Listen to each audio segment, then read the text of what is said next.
Good morning, my dear students. I am Dr. Deepak More, Assistant Professor, Department of English, Sanjeevanee Mahavidyalaya, Chapoli. Today, we are going to study about the elements of prose fiction, part first, that is unit number first in our syllabus. The element of prose fiction. Introduction.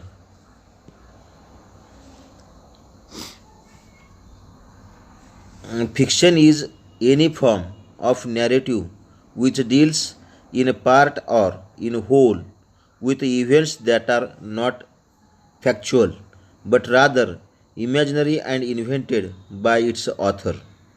Although fiction often describes a major branch of literary work, it is also applied to theatrical, cinematic, and musical work. In contrast to this is non-fiction, which deals exclusively in factual events, for example, biographies, histories. Prose is the most typical form of written language, applying ordinary grammatical structure and natural flow of speech rather than rhythmic structure, as in traditional poetry. The English word prose is derived from the Latin prosa, which literally translates as straightforward. While there are critical debates on the construction of prose, its simplicity and loosely defined structure has led to its adoption for the majority of spoken dialogues, factual discourse, as well as topical and fictional writing. It is commonly used, for example, in literature, newspapers, magazines, encyclopedias, broadcasting, film, history, philosophy, law, and many other forms of communication. Prose is the ordinary form of spoken and written language whose unit is the sentence rather than the line as it is in poetry. The term applies to all expressions in language that do not have a regular rhythmic pattern. The term is from the Latin prose, meaning in phrase, which was derived from prose oratio, meaning straight, direct, unadorned speech, which itself was derived from prose, meaning straightforward or direct, and can be further traced to proversum, meaning turned forward. Prose is considered one of the two major literary structures, with the other being verse. Prose lacks the more formal material structure of verse that is almost always found in traditional poetry. Poems often involve a meter and or rhythm scheme. Prose instead comprises full grammatical sentences which then constitute paragraphs and overlook aesthetic appeal. Some works of prose do contain traces of material structure or versification, and a conscious blend of the two literature formats is known as prose poetry. Similarly, any work of verse with fewer rules and restrictions is known as free verse. Verse is considered to be more systematic or formulaic, whereas prose is the most reflective of ordinary or often conversational speech. Prose is more or less the opposite of poetry. Basically, any written work that is not poetry is, by definition, prose should include, as should most writing, complete sentences, correct punctuation, and correct grammar, to name a few. However, for artistic sake, recreational writing may bend the rulers here and there. A particular author's style may include sentence fragments, run on sentences, and poor grammar. There are elements of prose fiction. Point number 1, theme. Theme hunting is a favorite activity of critics and teachers of fiction. And since this is so, it's a common activity of students as well. Indeed, the experience of reading the essays of academic critics and the papers of Kager students might lead one to believe that writing a story is simply a way of finding a clever disguise for abstract idea. And why should a writer so disguise his ideas? Apparently, to give critics and students something to do. Theme in fiction is what the author is able to make of the total experience rendered. And although there will be something general in the theme of a work of fiction, theme is the ultimate unifying element in fiction.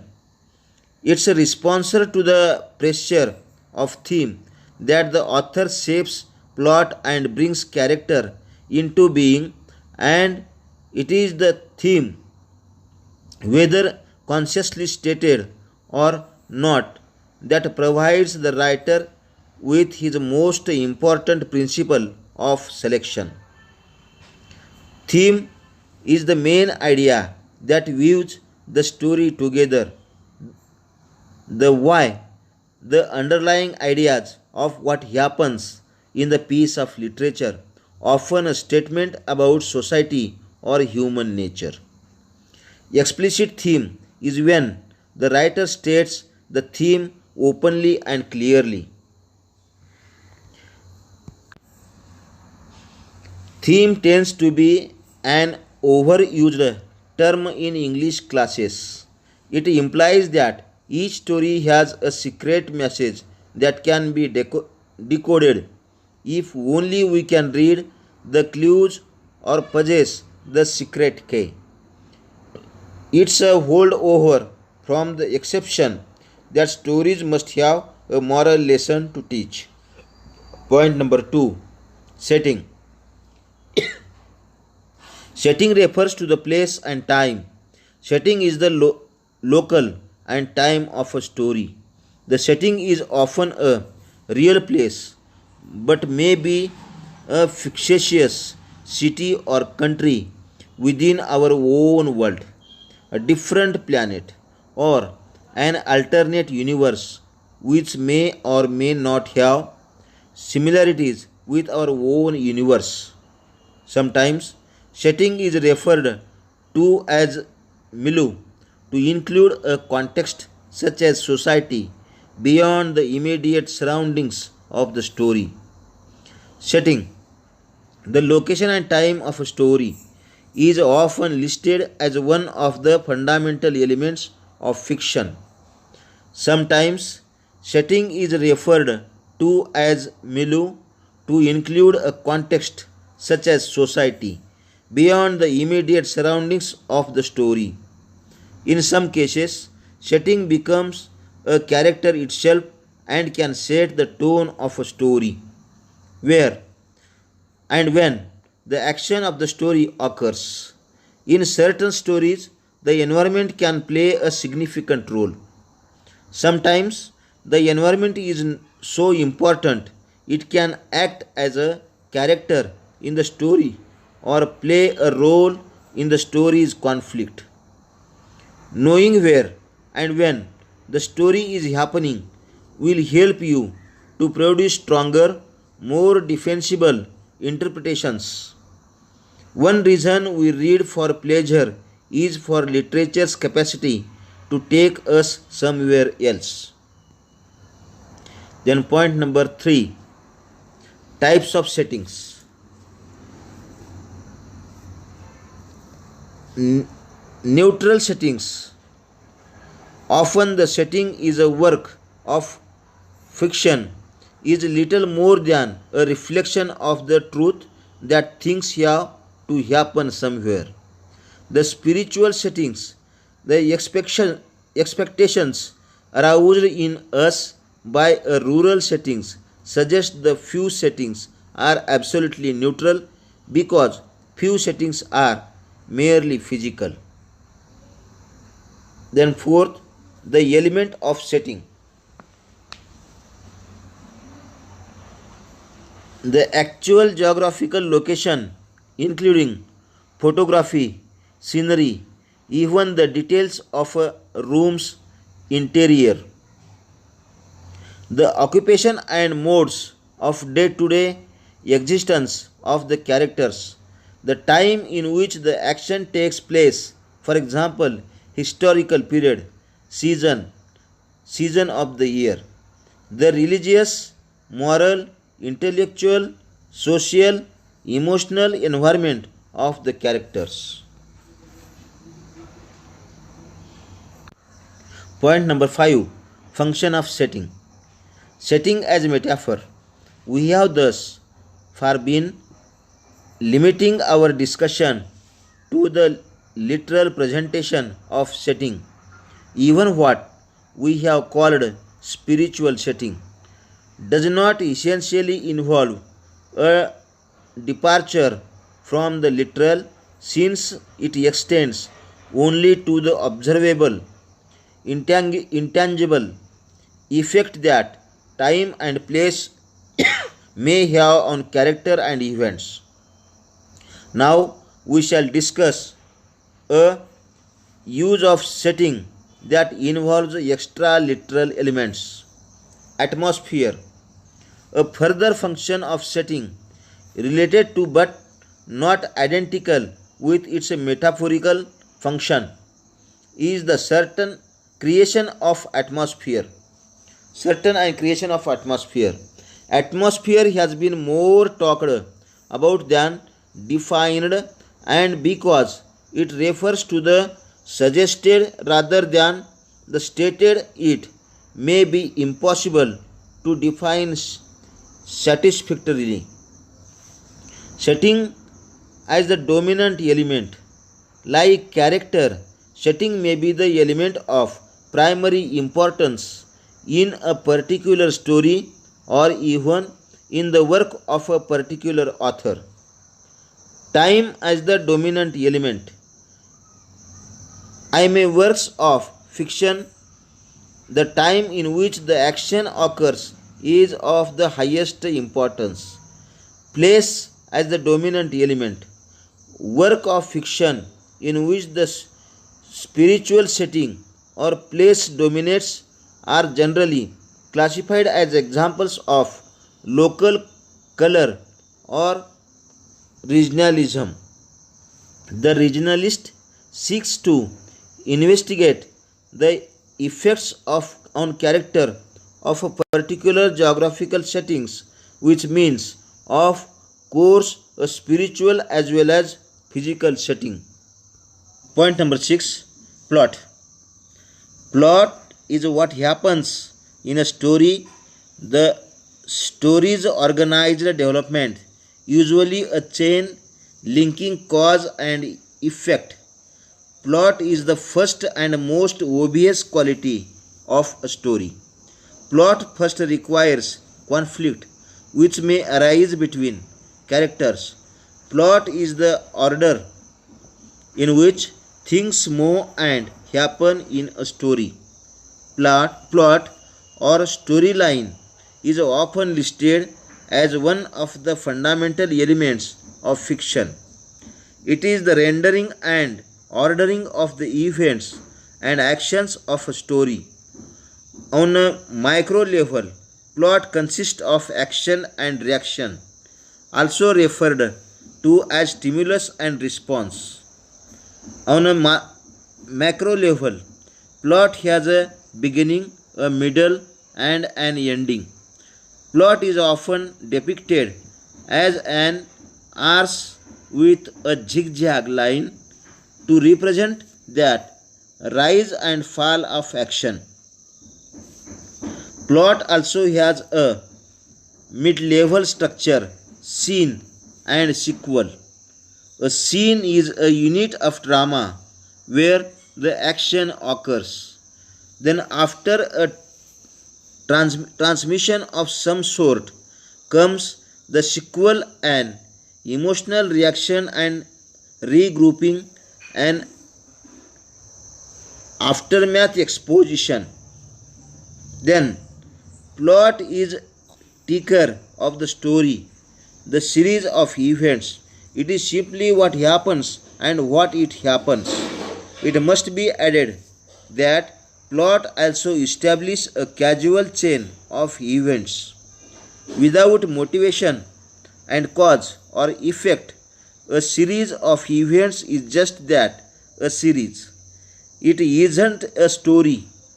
Infusing intentionality, motivation, actions, and reactions suddenly brings your plot to life.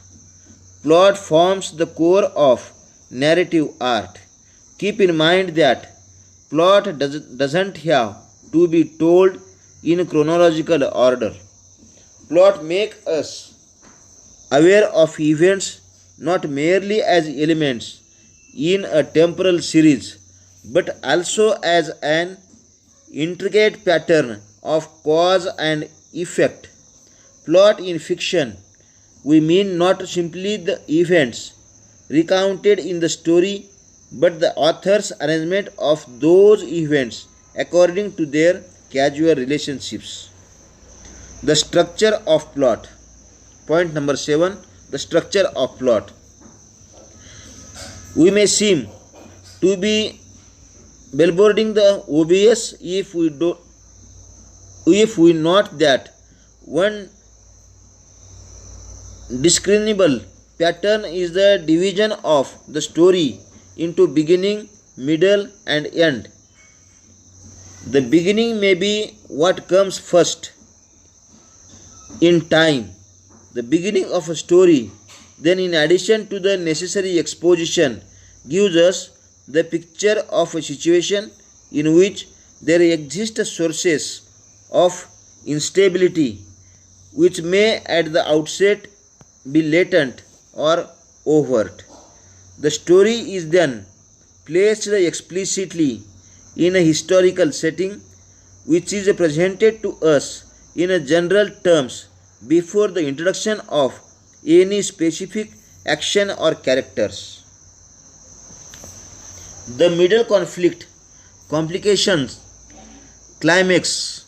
We move from the end of the beginning to the beginning of the middle as the elements sending towards instability in the initial situation group themselves into what we recognize as a pattern of conflict. Complication and climax as a development towards conflict is latent in the initial situation, so it is a development toward climax latent in the initial statement of conflict to the climax is often referred to as complication. The climax is reached when the complication attains its highest point of intensity, from which point the outcome of the story is inevitable. Climax, the peak and turning point of the conflict, the point at which we know the outcome of the action. Children call it the most exciting part. The importance of complication in fiction cannot be overestimated.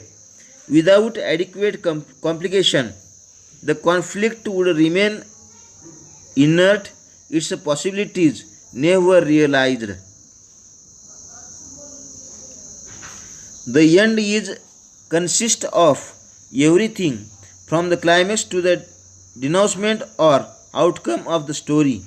The laws of plot. Point number 8. The laws of plot. Plausibility is certainly the law of plausibility. To say that story has plausibility is simply to say that It is on visiting on its own terms.